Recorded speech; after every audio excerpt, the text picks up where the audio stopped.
Rafe Tolliver stood at the edge of Hannah Merrick's yard with his hat in his hands and made her an offer so small it came out sounding like an apology. He would work her failing ranch through the whole winter, mend the fences and the roof and whatever else had fallen down since her husband died, and take no wages for any of it. He would sleep in the barn and ask for nothing more than that. Hannah Merrick heard him all the way through without once interrupting, and then her eyes went past his shoulder to the barn itself, and something moved behind them that Rafe did not see, and would not have understood if he had. He turned the brim of that hat around and around while he laid the bargain out, plain and careful, the way a man does who has made the same speech at a dozen doors and been sent off from most of them. "I don't want your money, missus, and I don't want your table. I'll take my meals out there and keep clear of the house, and you'll hardly know I'm about. Come spring I'll move on, and you'll not have to find the words to send me off. The barn is enough.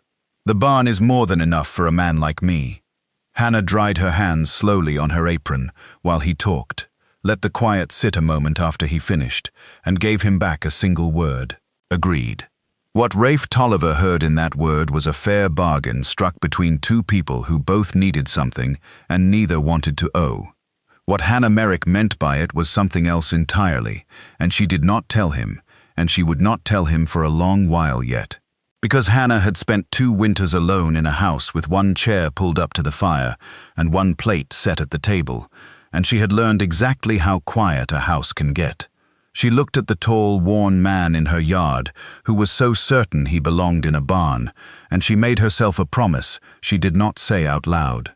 Rafe Tolliver was 43 years old, and Rafe had not slept a night under a proper roof in 7 years, not once, because Rafe had decided long ago that a house was a thing he had forfeited the right to. Barns and lofts and lean-tos, those he would take. A kitchen with a lamp lit in it, that he would not. He had come to Hannah's gate, hungry and out of work, with the snow already threatening in the passes, and he had asked for the only shelter his conscience allowed him to accept. Hannah Merrick was 41 years old, and Hannah was a widow, and Hannah was lonelier than she had let one soul in the Gallatin Valley find out. She had buried Ellis Merrick 2 winters back, and held the ranch together, since by sheer stubbornness. In all that time, nobody had sat across from her at supper, and the second chair had stood empty by the fire so long that Hannah had taken to setting her sewing basket on it just so it would not look so much like a chair nobody used. She had told the valley she was managing fine. She was managing. Fine was another matter. So this is the story of a man who asked for a barn and a woman who said yes to the barn and then spent a whole Montana winter quietly, patiently, one small thing at a time, taking that barn apart. Hannah Merrick never once argued with Rafe Tolliver about where he belonged, and that is the thing to notice, because arguing was the one thing that would not have worked on him. She simply made the barn warmer, and then she made the house necessary. Remember the barn, remember the empty chair by the fire with the sewing basket on it. Before this winter is over, one of those 2 things is going to be gone, and it will not be the one you expect. To understand why a grown man would refuse a bed in a warm kitchen and choose a straw loft in a Montana winter, you have to know what Rafe Tolliver came home to 7 years before. So let me take you back that far, and then we will come forward again, because the whole of this winter turns on it. Rafe Tolliver had a wife once, a small dark-haired woman named Sarah, and a boy of 5 named Wesley, and 160 acres of hard ground down near the Yellowstone that he was slowly turning into something. They were poor in the way that everyone was poor then, which is to say they had enough and not $1 more. And in the autumn of that 7th year back, Rafe took a job driving cattle up to the railhead, 6 weeks of work at good wages, because 6 weeks of good wages meant a plow and a stove and a winter with no fear in it. Sarah told him to go. That detail mattered later, in the years when Rafe was busy hating himself, because it was the one true thing he could never quite argue away. Diphtheria came through that country, while Rafe Tolliver was 300 miles north of it, moving other men's cattle for other men's money. It took Wesley first, and it took Sarah 11 days after, and by the time word reached the railhead and Rafe rode back the way he had come, riding one horse near to death and buying another, the two of them had been in the ground the better part of a month. He came up over the last rise and saw his own house standing there with the door shut and the chimney cold, and two fresh mounds by the cottonwood, where there had been no mounds when he left. I want to say something here about what grief does to a certain kind of man, because it explains everything Rafe did afterward. A man like Rafe Tolliver cannot bear to be simply unlucky. Unlucky means a boy of 5 dies while his father is off earning a stove, and no reason is given, and nobody is at fault, and nothing at all can be done about it. So a man like Rafe reaches for the only other explanation there is, which is that it was his doing, that he should not have gone, that he failed at the one job a husband and a father has. Guilt is heavy, but guilt has a shape. A man can carry a shape. Rafe Tolliver picked his up by the cottonwood and had been carrying it ever since. He sold the 160 acres inside a month and never went back to look at it. And somewhere in that first drifting year, he settled into the penance without ever deciding on it in so many words. He would work, and he would work hard and honest, and he would take his pay and move on, and he would not sit at anyone's table, and he would not sleep under anyone's roof, because a home was the thing he had left standing empty, and a man who does that does not get to walk into a warm kitchen at dusk and hang his hat up like he belongs there. 7 years of barns, 7 years of eating standing up in the cold with his back against a stall door. It had stopped feeling like punishment somewhere along the way, and started feeling like the plain truth about who he was. Hannah Merrick's ache was a different shape from Rafe's, and it made her see him more clearly than anyone else in that valley could have. Ellis Merrick had been a good enough husband and a fair enough rancher, and he had died of a burst appendix in a country with no surgeon inside 2 days' ride, which is to say, he died of geography more than anything else. Hannah grieved him honestly, but she also discovered, in the long seasons after, that what she missed was not only Ellis himself. What she missed was the ordinary noise of another human being in a house, boots on the step, a second cup to wash. The kind of company that is not conversation at all, but simply the knowledge that you are not the only living thing inside 4 walls. The valley thought Hannah Merrick was doing fine, and the valley thought so because Hannah had worked very hard to make them think it. She came to church tidy. She paid her accounts on time. She turned down, politely and firmly, the 2 or 3 men who had come sniffing around a widow with land, because Hannah could tell the difference between a man who wanted her and a man who wanted her water rights, and neither of those 2 had wanted her. So the valley wrote her down as a woman who preferred her own company, and left her to it, and Hannah went home to a house with 1 chair by the fire and did not correct anybody. Then a worn-out drifter walked into her yard in the last week before the snow and offered to work all winter for nothing, and asked to sleep in her barn, and would not meet her eyes while he asked it. Hannah Merrick had spent 2 years learning the exact shape of loneliness from the inside. She recognized it in Rafe Tolliver in about 4 minutes, the way you recognize your own handwriting. And she understood something about him right there in the yard that Rafe himself had not admitted in 7 years, which was that a man does not ask for a barn because he prefers barns. A man asks for a barn because he has decided he does not deserve the house. Hannah Merrick did not argue with the barn. That was the whole genius of what she did that winter, and I want you to see it clearly, because a lesser woman would have argued, and a lesser woman would have lost. If Hannah had stood in that yard and told Rafe Tolliver he was being foolish and ought to come inside like a Christian, he would have thanked her kindly and slept in the barn anyway and been gone inside a fortnight. Instead, Hannah agreed to the barn, completely and without a word of protest, and then she began, very quietly, to change what a barn was. It started with the stove. On the 3rd day, she had 2 of the Dunning boys from down the road haul out the small iron stove that had been rusting in her own woodshed since Ellis bought a bigger one, and she had them set it up in the corner of the barn with a pipe through the wall, and when Rafe came in from the fences at dusk, it was already lit and drawing. He stood in the doorway looking at it a long moment before he found anything to say about it.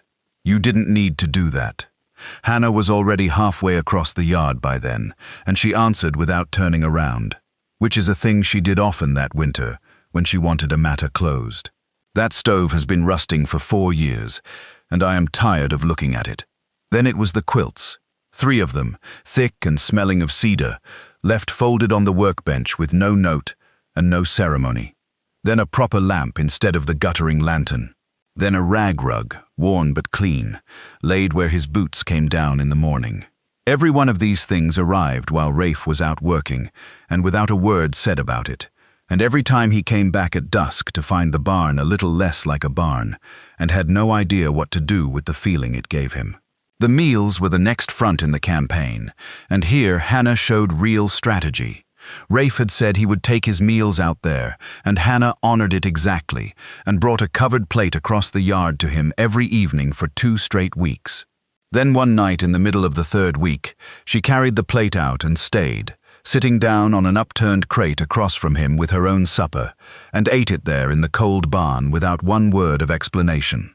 He looked at her, and looked at his plate, and made a sound that was not quite a laugh. "You'll freeze out here, missus." She kept eating. "If it is cold enough to freeze me sitting here, it is cold enough to freeze you, Mr. Tolliver, and I notice that argument has never once moved you." So they ate in the barn together, every night, for 6 more weeks. And through those weeks, the 2 of them slowly stopped being a landowner and a hired man, and became something else. Because there is only so long 2 lonely people can eat supper across from each other in lamplight, before the talk turns real. Hannah told him about Ellis and the appendix, and the 2 days' ride to a surgeon they never made. Rafe told her, in pieces and out of order across many nights, about Sarah and about Wesley, and about the 6 weeks of good wages, and the 2 fresh mounds under the cottonwood. She never once told him it was not his fault. That was the second thing Hannah did right, and it may have been the harder one, because everyone else who had ever heard that story had said exactly that, and saying it had never helped a single soul. What Hannah did instead was ask about Wesley, what he was like, whether he was a talker, what he did with himself all day. And Rafe Tolliver, who had not spoken his son's name out loud more than a dozen times in 7 years, found himself sitting in a warm barn in Montana, telling a widow how the boy used to follow him along the fence line, carrying one single nail in his fist all afternoon, very seriously, as though the whole operation depended on that nail. He got about that far and had to stop and look hard at the stove for a while. Hannah let him. She had learned in 2 years of her own that the kindest thing you can do with somebody else's grief is not to hurry it along. The Valley, naturally, had opinions, and they came back to Hannah through a well-meaning woman at church who said she only mentioned it because people were talking. Hannah heard her out with perfect courtesy and then said her piece in the church doorway, loud enough to carry to about 9 people. "He sleeps in the barn, he takes no wages, and he has fixed more on my place in 2 months than any man in this valley offered to fix in 2 years. You are welcome to talk. Talk does not mend a roof." But here is what Hannah did not say to anyone, and did not say to Rafe either. She was not being charitable. Charity had nothing to do with any of it. Hannah Merrick had walked out to that barn every night for 2 months because those 40 minutes on an upturned crate in the cold were the best 40 minutes of her day, and had been since the first one. She had a plan, and the plan had been running since the moment she said the word agreed in her yard, and the plan was simple. She meant for Rafe Tolliver to stay. Not until spring. For good. By the deep part of January, the barn had a stove and a lamp, and a rug, and 3 cedar quilts and 2 crates, set facing each other like chairs. And Hannah began to think about how a man might be brought the last 100 yards across a yard and through a kitchen door, and she could not for the life of her see how it was to be done, because Rafe would not be argued, and would not be shamed, and would not be tricked. What she could not know, sitting there in January turning it over, was that the thing which would finally do it was not going to be any of her doing at all. It was going to come out of a black sky in the last week of February, and it was going to take the barn away from both of them. It was a Chinook wind that did it, one of those warm, sudden February winds that turn a still Montana night into a moving one inside of an hour. It got up around 10, and by midnight it was pushing hard against the whole valley, and somewhere in the dark it worked the stovepipe loose, where it went through the barn wall. Rafe had banked that stove the way he banked it every night of his life, careful as a man can be. Careful had nothing to do with what happened. Hannah woke to a light on her bedroom wall that was the wrong color for a moon. She was out the kitchen door in her nightdress and boots before she was fully awake, and what she saw stopped her breath in her chest, because the whole west side of her barn was going up, and the wind was laying the flame flat across the roof, and there was hay in that building, 3 tons of it, and a man asleep in the loft above the hay. She screamed his name into the wind, and the wind took it and gave her nothing back. Now understand what Hannah Merrick did next, because everything in this story has been walking toward it. There was a fire, and there was a man inside the fire, and Hannah did not stand in the yard and call for help that was 4 miles away and would take an hour. Hannah Merrick soaked a horse blanket in the trough, put it over her head, and went into her own burning barn after him. She found Rafe at the foot of the loft ladder, down on one knee, coughing too hard to get up, having gotten himself that far and no further. She got the wet blanket over them both and her shoulder under his arm, and she hauled. And he was a large man, and she was not a large woman, and it did not matter at all, because there are things a person can do at 2 in the morning that they could not do at noon. They came out through the smoke together and both went down in the mud 20 feet from the door. The roof came in behind them a minute later, and the 2 of them lay there watching 7 years of Rafe Tolliver's penance burn to the ground. He got his breath back before she got hers, and the first thing he did with it was turn on her. Furious, in the way only pure terror can make a man furious.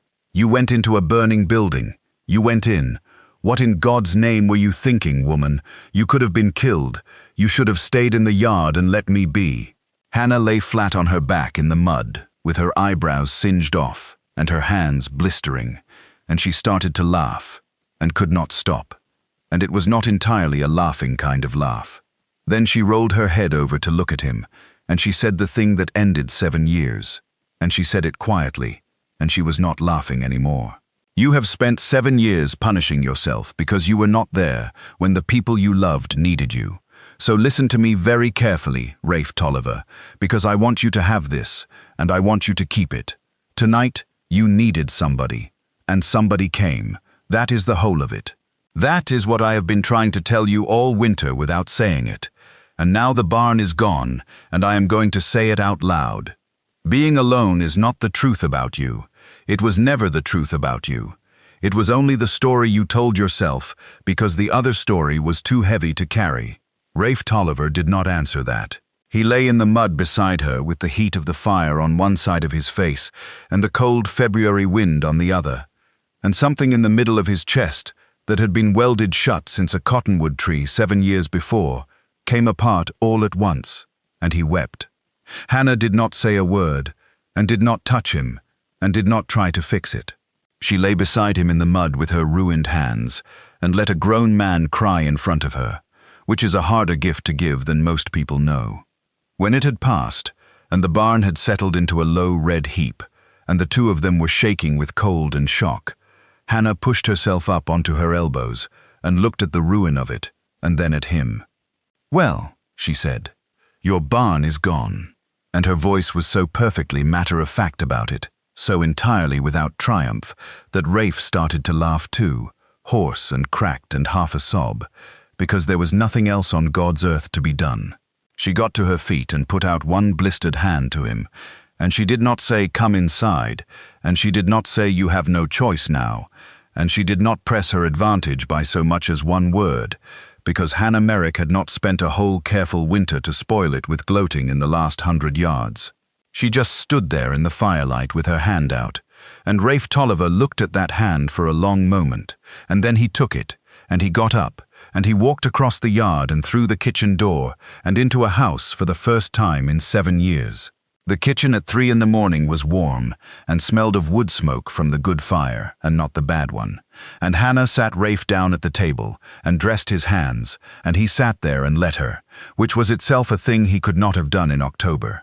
Neither of them slept. They sat up in that kitchen until the sky went grey over the bridges. And somewhere in those hours, the last of what needed saying got said. Rafe found the words first, turning his bandaged hands over, looking at them instead of at her. I've been telling myself all winter that I take the barn because it is what I am owed. That is not the whole truth, and I expect you knew it before I did.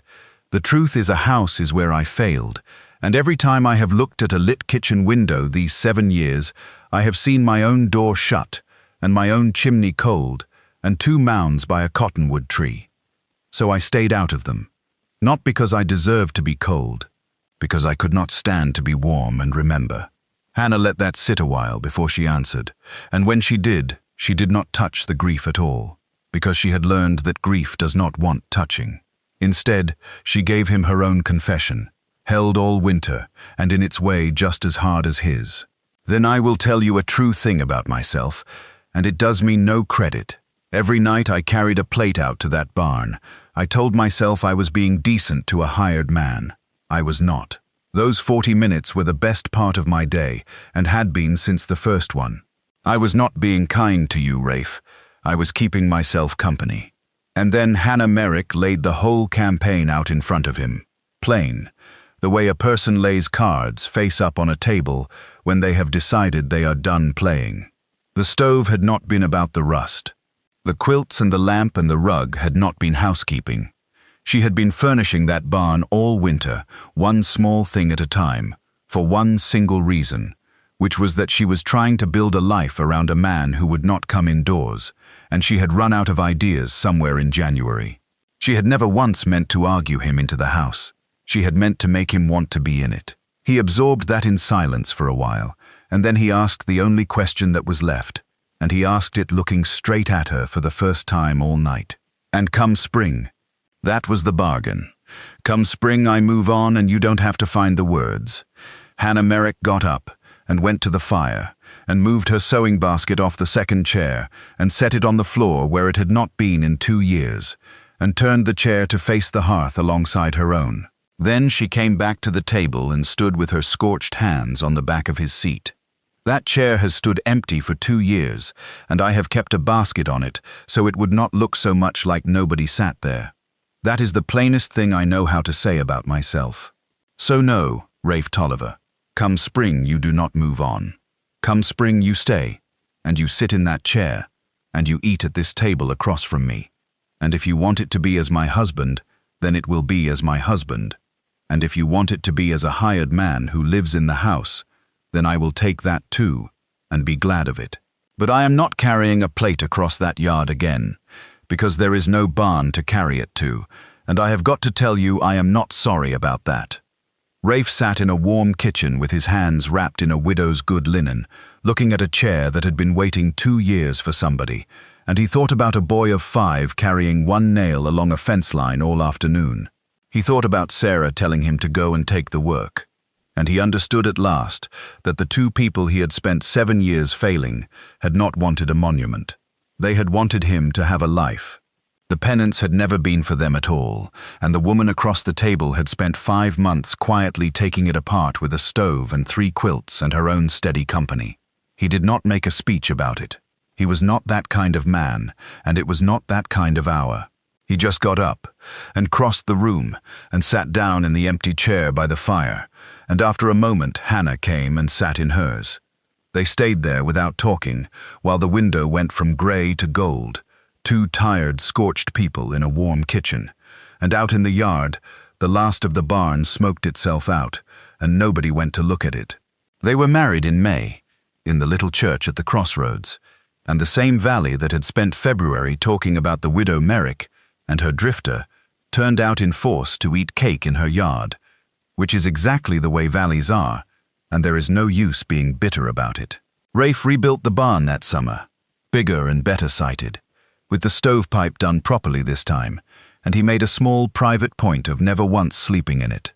The marriage was a good one, and it was good in the particular way that 2 people who have each been very alone can manage when they finally stop. Hannah stopped setting 1 plate. Rafe stopped eating standing up. He came in at dusk, stamping the snow off his boots for 26 winters, and for the first year or so, Hannah heard those boots on the step and felt something in her chest go quiet, in a way she never entirely got used to, and never wanted to. Remember the empty chair with the sewing basket on it? The basket went onto the floor beside the hearth on the night of the fire, and it never went back up on that chair again, not once in 26 years. In time, there were more chairs, because a daughter came when Hannah was 43, later than anybody expected, and healthy as a horse, and they named her Sarah, and it was Hannah who suggested the name, and Rafe who had to leave the room for a minute when she did. Rafe Tolliver talked about Wesley in that house. That was the measure of what changed. The boy who had carried one nail along a fence line all afternoon became a person their daughter knew stories about, a half-brother she never met but could have described to you, and the mounds under the cottonwood, down by the Yellowstone, stopped being a thing Rafe carried alone in the dark, and became a thing two people visited together every few years with flowers. Grief shared is not grief halved. Grief shared is grief that finally has somewhere to sit down.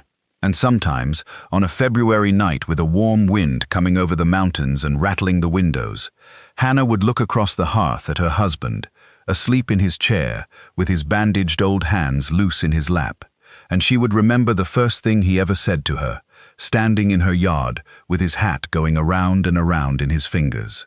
"I'll sleep in the barn and ask for nothing." She had said one word back to him that day, and she had meant every part of the plan that was already forming behind it. Agreed.